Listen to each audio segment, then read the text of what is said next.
नमस्कार. अनुपमा स्वादिष्ट पाककृतीमध्ये परत एकदा खूप स्वागत. आज छान मऊ लुसलुशीत पोळ्यांसाठी झटपट कणिक कशी बनवायची ती रेसिपी इथे शेअर करत आहे. रेसिपीपेक्षा ट्रिक म्हणता येईल, तर ती ट्रिकच इथे मी शेअर केली आहे. अगदी 5 मिनिटात पीठ कसं भिजवायचं ते आपण बघूया. हे असं मोठी वाटी आहे कुंडा हा. एवढं पीठ भिजवण्यासाठी मी इथे साधारण त्याच्या निम्म लागेल एवढं पाणी इथे घेते. ते अर्धा चमचा मीठ ह्याच्यात घातले. पीठ घालायचं.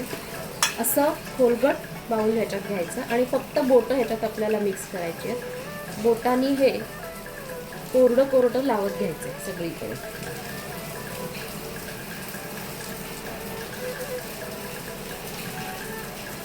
अजून थोडंसं पाणी लागेल आपल्याला. असा अंदाज घेऊन थोडं पाणी आपण इथे घालू शकतो. गोलाकार असल्यामुळे अगदी लगेच ह्याचं पीठ भिजवता येतं आपल्याला.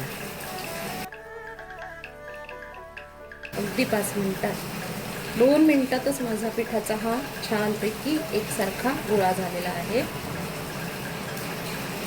अगदी थोडंसं तेल आपण लावणार आहोत, जेणेकरून हे सगळं आपण याचं पुसून घेऊ शकतो. पातळ हवं असल्यास आपण परत थोडासा पाण्याचा हात लावून पीठ एकसारखं करायचं आहे. अशा प्रकारे परातीपेक्षा अशा बाउलमध्ये आपल्याला पीठ भिजवणं खूप सोपं पडतं. आता हे 5 मिनिटं मुरू द्यायचं आणि नंतर अशा प्रकारे ही कढई पण व्यवस्थित, हे टोपलं जे आहे ते असं छान क्लीन अँड क्लिअर राहतं. पीठ भिजलंय. आता झाकून ठेवायचं.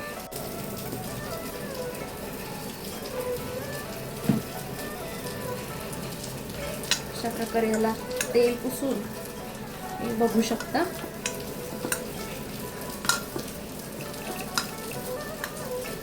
अशी ही छान कणिक आपली अगदी 2 ते 3 मिनिटांमध्ये मळून तयार झाली आहे. आता 10-15 मिनिटं मुरायला ठेवून तुम्ही पोळ्या करू शकता. अगदी छान होतात.